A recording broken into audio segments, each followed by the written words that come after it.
On today's episode of Locked On Suns, the DeAndre Ayton trade is done. We have new details and one more angle to discuss: lineup versatility. The one thing the Suns surely got in the trade. We'll break that down and predict and preview Media Day. Let's go. You are Locked On Suns, your daily Phoenix Suns podcast. Part of the Locked On Podcast Network, your team every day.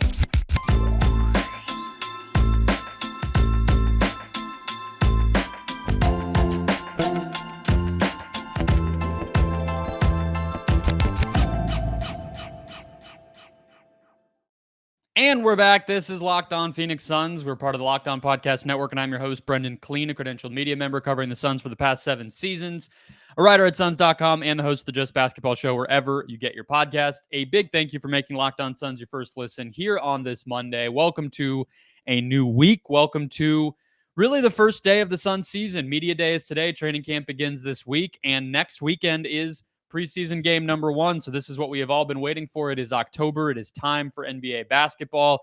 Hit follow or subscribe. We're free and available everywhere. Get on the train as the season gets rolling. Become an everydayer. Get locked on to the Phoenix Suns right along with me from now through the end of whenever this thing ultimately wraps up. Today's show is brought to you by Gametime. Download the Gametime app, create an account, use the code LOCKEDONNBA for $20 off your first purchase. We'll have more from them later in the show. Brandon Dueñas is joining us as he does every Monday. He is a writer over at Bright Side of the Sun and a weekly co-host here. We're going to talk about the latest news around this trade, Brandon, which came from a pretty big deep dive on how it all came together from Adrian Wojnarowski. And a lot of people have been laughing about Joe Cronin's Moleskine Journal, which is a nice little character we got out of this thing. And the place he was taking all these notes, the blue marker was corresponded to the Lillard talks, whatever.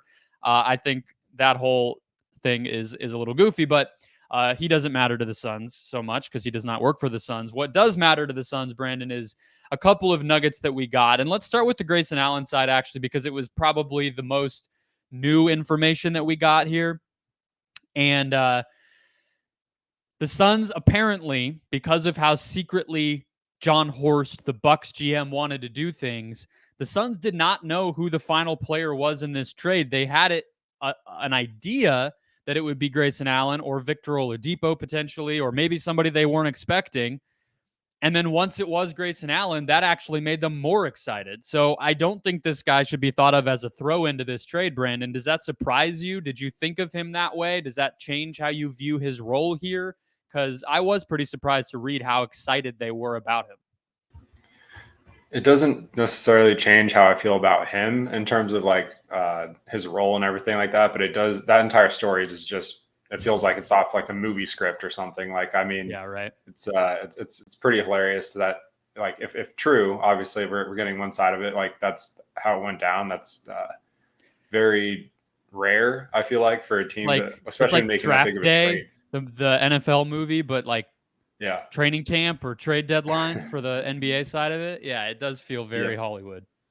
Yeah, and I was telling you, like, before we got on, just like we have no choice but to call him Mystery Man now, or just Grayson Allen's nickname is it's kind of set. So anyways, like that whole situation was just very interesting. And I think, the Suns obviously, they have been connected to Allen in the past, kind of loosely, like just going through some previous like tweets of mine. I've seen Allen's name pop up, and Suns fans, ready to jump off a cliff if they acquired him like back then. And now he's here. And I think he's going to be a great role player. And honestly, the more I've like dug into like his fit and how well liked he is by teammates, like I think once a game starts, like he's going to be I don't know about fan favorite, but he's going to win fans over for sure. And I think he's going to be everything Suns fans wanted Shamit to be.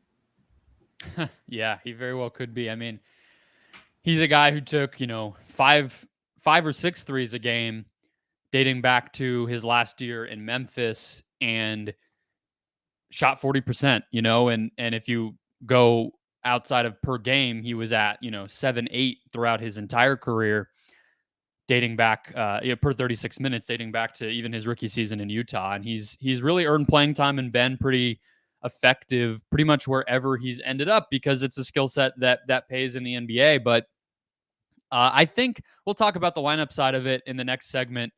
I want to talk about this side though, because I haven't hit on it about the trade, which is I have a friend who's a season ticket holder, and she was telling me like it's hard. It was hard for her to get over the hump of the um, hatred that she had for Grayson Allen as a dude, like just dating back to Duke, like the kicking in the nuts and the dirty play and very punchable face. I think we can all agree, just one of those guys. But I tend to lean your way. Maybe I'm just not as much of a fan as some people, and it's easier for me. But I think if he's doing it for once your the game team, starts, you get over it. Yeah. Yeah, exactly. Sorry to cut you off. Yeah, once the games start, good. like I think that is 100% when fans get converted. Like right now, you just have the idea of him, and you still have that concept of who he is and all that. Like once the game starts and your team's trying to win, and you're getting positive, like that's assuming he's making positive contributions. Like if he comes here and struggles, maybe the hate could linger, but I think he'll be a positive contributor. So I think all that stuff will fade with time. It's just like, even when Steve Nash came here, like Suns fans didn't like him when he was in Dallas. Obviously that changed. I'm not saying Steve Nash, but same with Chris Paul and Jay Crowder. Like these are guys that people didn't like heading here. And then once they're on your team and they're helping you win, you kind of forget about all that. So the other part of this story that Woj wrote for ESPN Plus, which is behind a paywall, so some people I'm sure are getting some of this for the first time, but the Suns very clearly liked Nurkic. Like this just reiterates what Gambo and other people have said, which is that they identified Jusuf Nurkic as a guy that they like genuinely believe in. And it sounds like Portland felt the same way about Ayton. And so that's, this story says it. Again, Gambo kind of had a similar thing. Like the Suns were likely to be involved in this no matter who the last team was, which is part of why they didn't know about the Grayson Allen side, because they didn't know it was Milwaukee. They just knew we want Nurkic, we want Nasir Little, and we want to get rid of DeAndre Ayton. And whoever that last player is, as long as it's relatively, productive, we'll take them.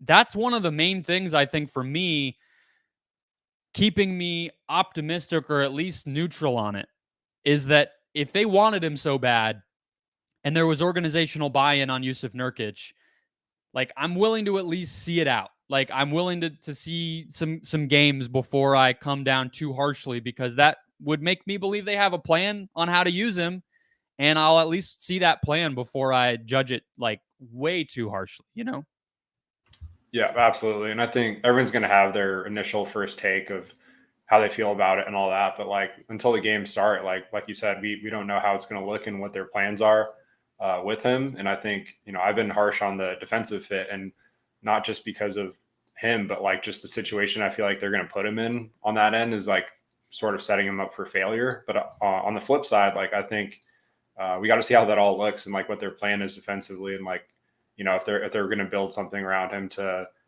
really amplify his game on that end and kind of play to his strengths. So I think that there's a world where he could definitely survive on that end. And offensively, like I know you've hit on some of the stuff, like the creative stuff they can do with him out of, just his ability to pass and kind of spread the floor, get out of the way, and really let scorers do what they do. So there's definitely some positives to his game that I think for those that are lower on him, like we just need to see like how it looks before we jump to any crazy conclusions. Yeah, and I think, to combine these two things, Nurkic and Grayson Allen, and I would include Nasir Little here, as well as some of the other Eric Gordon and different guys that they've brought in over the course of the summer. They obviously have prioritized physicality and toughness with a lot of their acquisitions. And so I wouldn't be surprised if that was part of the desire for both of these dudes. I have to admit, I'm glad the other player that it could have been allegedly is Victor Oladipo, or at least who the Suns thought it might be, just because the Thunder have so many picks and salaries, and they tend to be like the dumping spot on a lot of these types of trades. Oladipo would have been a weird way to use these resources, and I think Suns fans would have felt even worse because we don't know when that guy's going to play again. So if I mean, unfortunately, like we're all rooting for Victor Oladipo after everything he's gone through, but the reality is he may never play. So that would have been a tough pill to swallow, I think, for Suns fans to get rid of a number 1 overall pick and have one of the guys coming back be a huge question mark like that. So I think Grayson Allen fits a lot better. He will play. On that note, let's get to the lineup stuff, because I think if you're, again, trying to kind of be optimistic and imagine what the plan was here, if they had been pursuing this for weeks, then I think a lot of it has to do with the way it opens them up to play a lot of different styles and have a lot of different options. So let's kind of just have some fun with what types of units and schemes that they can roll out there with their roster now heading into training camp. We'll do that after a break. First, today's show brought to you by Gametime. Bought 2 tickets, found 2 tickets on Gametime this summer. One in Seattle, concert series at the zoo there when we were there for a long weekend, and they were sold out. I was starting to panic. We really wanted to go, found them on Gametime. They have concerts, they have comedy, they have theater, not just sports. And then later in the summer, or I guess it actually was earlier, but bought the tickets a little after, a Diamondbacks game on the 4th of July, which was also getting close to sold out. Found a nice discount through Gametime as well. Gametime is the only ticketing app that gives you complete peace of mind with your purchase. See the view from your seat before you buy, so you know exactly what to expect when you arrive.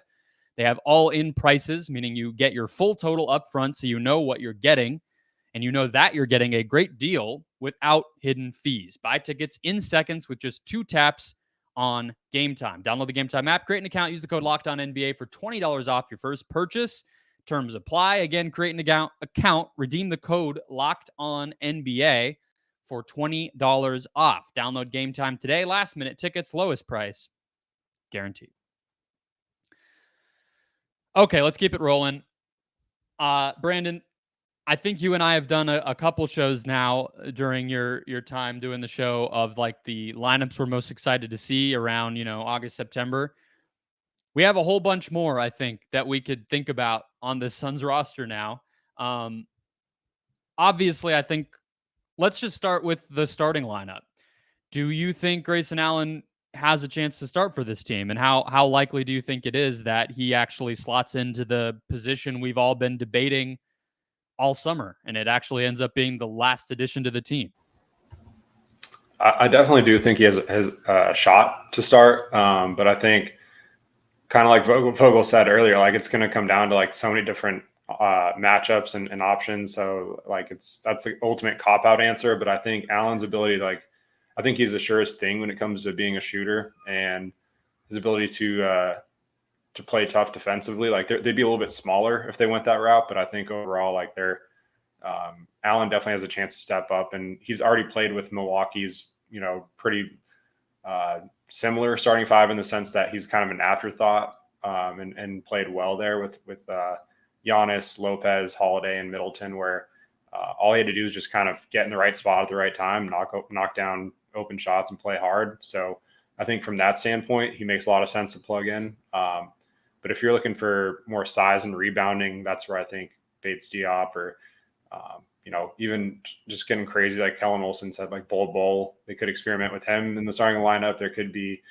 Nas Little. Like there's so many different options they could throw out there. And I don't think like the fifth starter is going to matter too much. Like it's just about finding the right lineups and chemistry. Yeah.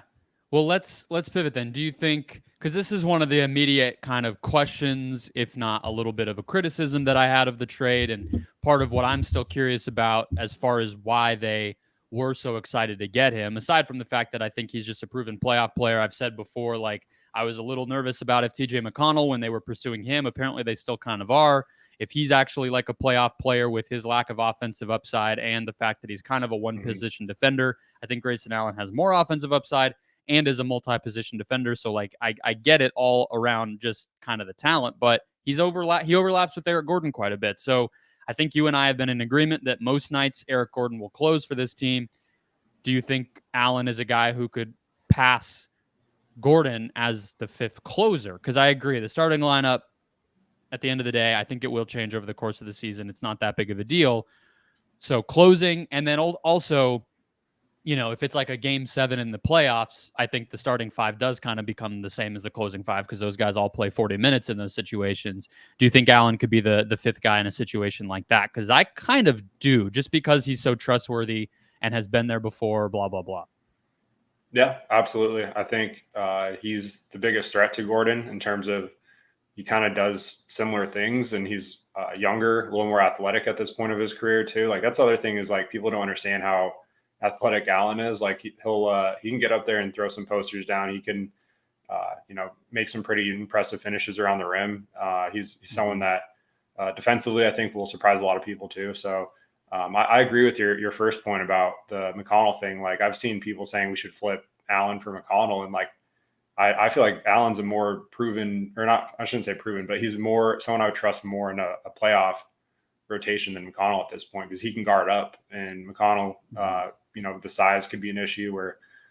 So yeah, I definitely think Allen's ability. McConnell also doesn't shoot threes. I think that's one of the things Yeah. people don't think about with him. They just assume maybe because he is a vet and is like looks like a typical kind of like white dude 3-and-D player that's what he is. He's not. He takes pull up mid-range jumpers. That's all he does on offense. Yep, exactly. And I'm a huge fan of TJ, and like I've wanted them to pursue him, but I think he's more of someone that helps over the course of a regular season, and then once you crack your playoff rotation, and like the Suns should be trying to get it down to like a 9-man rotation at the least. Like I think an 8-man is like ideal in the playoff scenario, but I think Allen cracks that, and I think that's why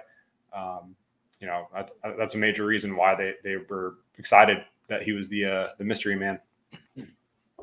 So just for context, because I know people are talking about TJ McConnell, and Jake Fisher had it that they are still interested in him. They do have, I don't really know how they would get him at this point unless it was Grayson Allen. I guess you could combine Nasir Little with another minimum contract and you can get up there. I don't really know why they would do that personally, but just because his name continues to be out there. The guy has taken 405 total threes over the course of his whole career, 8 seasons. That's less than, like Devin Booker takes in like a season. He took 478 the 64 win year. So, that's just some perspective on the difference in offensive role there. But give me a lineup for you, Brandon, that is like takes advantage of some of the versatility we're talking about. Maybe it's small ball, maybe it's big ball, maybe it's athletic, maybe it's Durant cooking with a bunch of versatile dudes. Like just throw me something that involves not just the starting lineup that you are curious to watch like next weekend for preseason or just over the course of the season. So I'll just throw one just absolutely chaotic one out here that we'll probably never see, but like this would be a lot of fun if I don't know how open Vogel is to playing Durant at the 5, but if you can throw Durant out there at center and then just surround him with those 4 guards, Booker, Beal, Allen, and Gordon, and just kind of say, keep up. Like we're going to shoot lights out. We're going to run. Like we have, they will be undersized for sure. And this would be a lineup that they would have to they know they're going to get taken advantage of on the defensive end, but offensively, I feel like that's just, maybe it's you throw in like Bates Diop or Little and for one of those for like Allen or something in that lineup. But I think there's a lot of really fun lineups they could throw out there. So I think just going back to the point of Allen, though, I think another reason adding him is huge is like if Booker or Beal miss time or Gordon, like all 3 of these guys are, prone to miss time now and then. So I think having Allen there for those games will be huge. And that's kind of like a point I haven't seen talked about enough because like the depth chart, especially with the guards, is pretty thin. Like if one of those guys goes down, like prior to adding Allen. So I think that's another huge aspect of adding him. Yeah, I was going to go a similar place with it. But a big Durant at the 5 lineup is maybe what I'm kind of curious about because they now have the depth to do it, right? Like I think you want to have shooting, so I'm not exactly positive who it kind of ends up being because we don't know how a lot of these players will necessarily make shots, but something like, Durant, Little, Bates Diop, Okogie, and Beal or something like that, right? Like, yeah, just put your athletes out there, have enough ball handling and shooting around Durant, but he's going to be the primary guy in those lineups. And of course, because the Suns just have so much star talent, like Beal is a much better second option than a lot of the past Durant at the 5 lineups on his other teams have been able to throw out. But everybody's going to play a lot, so it is what it is. But that one is something like that. They're able to get to those a lot more easily. Real quick, just because we're talking lineups, the Drew Holiday trade just broke while we were getting ready to record. You ready for DeAndre Ayton at the 4 in Portland? His dreams are coming true. I'm here for it. I think it's almost too good to be true. Some of these trades, like some of the scripts and storylines that have come out, are just hilarious with how the Bucks end up. Drew Holiday cycles back to their conference, to one of their biggest opponents. DeAndre Ayton gets paired to Robert Williams, and he'll play some power forward now. It's just great. It was. It's funny. I was thinking about how many different nights this season, starting with the first preseason game, that the Suns are going to have these kind of like revenge or narrative games. Portland, Detroit, Milwaukee with Jay Crowder, even the Warriors with Chris Paul, the Nets, obviously. There's just so many because they have torn apart their team. Not to mention the teams that they actually have kind of beef or history with, like Denver or Dallas or the Lakers. So it's going to be a fun season for sure. Speaking of storylines and fun, let's talk about Media Day. Brandon and I will give you each of our things that we're most looking forward to finding out or hearing about on Media Day, which I will be covering on Monday. We'll do that after one more quick break. All right, let's close things out. Quicker segment here. Let's just start with you, Brandon. What's the thing heading into Media Day that firstly will not be, I believe Mark Spears called it a graveyard or a wake. I think he called it a wake last year when DeAndre Ayton was very disgruntled and guys did not want to address Sarver or the Durant trade or anything, and it was just pretty awkward. This year, I think it'll be a lot more positive, but there are some elephants in the room still. So what are you curious, excited, worried about? What's on your mind heading into Media Day? Yeah, I think it feels like a lifetime ago, that whole process with like Sarver and Ayton, and just how the media kind of took off with all that. And in reality, it wasn't nearly as bad as it was painted in terms of like what the actual Media Day was, but it's still just. Yeah, then they were a 1 seed until Cam Johnson and Chris Paul got hurt. So that ended pretty quick. Yeah, you're totally right. Yeah. But at the same time, it's just crazy to me that 1 week from now we have our first preseason game. Like it's just insane how quick this has picked up. So I think just kind of moving forward with the questions, not really looking back too much. Like obviously we're going to get some Ayton questions and the thought process behind that trade because we haven't heard anything. So that's the obvious one. But I think also just getting to speak a little bit more with Vogel about kind of the makeup of the roster and like his ideas with how open is he to playing small ball with KD and his thoughts on the new additions and how they fit, just kind of seeing what he has to say about that. And also, Jones and Ishbia, of course, are probably going to, keep the Ayton stuff pretty brief and not illuminate too much into like what their thought process was. That's a good point. I'm curious if Ishbia will speak. Robert Sarver did not because he was paranoid and small, but Matt Ishbia I think he will. Yeah, I think he will, honestly. He has that personality where, especially after a big trade like that, he'll probably want to have some type of statement or something ready. Like, I don't think he'll be the center of attention or anything, but I think just addressing that, it wouldn't shock me. Well, and the other kind of nugget I don't know if it was in the Woj story.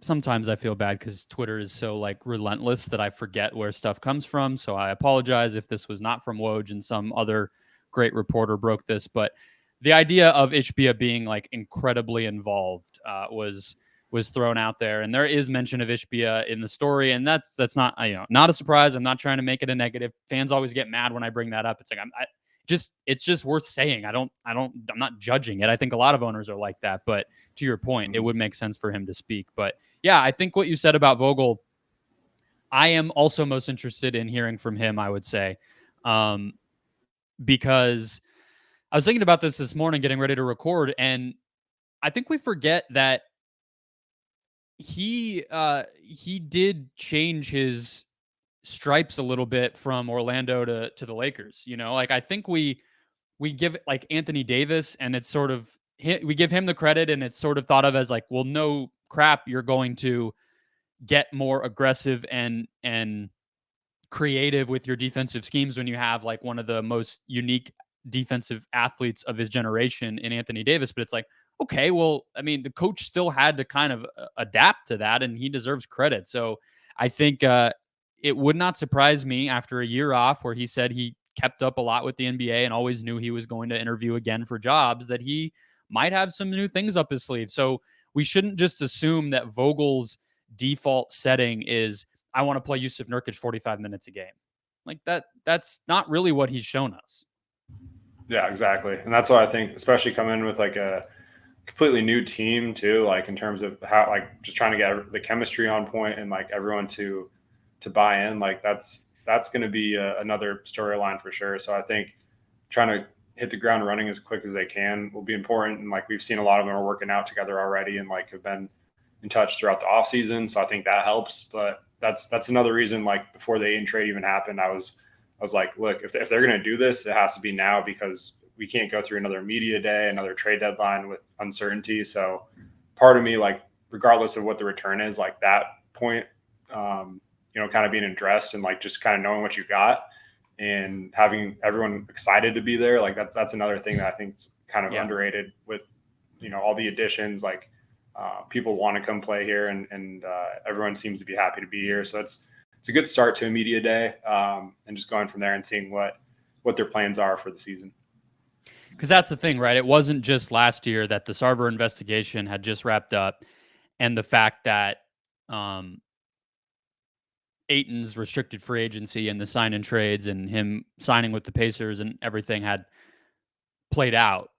But it was also, and then the fact that they had lost to Dallas, all that stuff was in and of itself bad. And it wasn't just the Durant trade of like the disappointment of, oh, you swung and missed, and like kind of holding James Jones' feet to the fire or whatever media narrative there would be there. It's also the fact that Crowder was not going to be playing, and then Cam Johnson and Mikal Bridges, despite being like very hold your head up and respectable and well-spoken guys, had to sit there and be like, yeah, the team didn't want us. You know what I mean? Like we very well could have changed teams. So if you were like doing a bingo card of all the bad stuff a team could be talking about on media day last year, the Suns would have had bingo like before anyone even got to like two, B and I, so like, it's going to be better. I completely agree. The thing that I'll bounce off the coach stuff, because I did have that in mind too. But as far as what I'm excited to hear about from the players, I would say the two stars that Booker's always going to be candid, and I'm sure he'll have some good quotes. But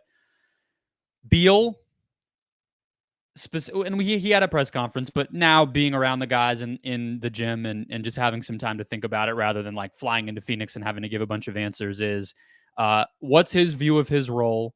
Does he think he has to sacrifice, or does he think he can do his thing and have it work out?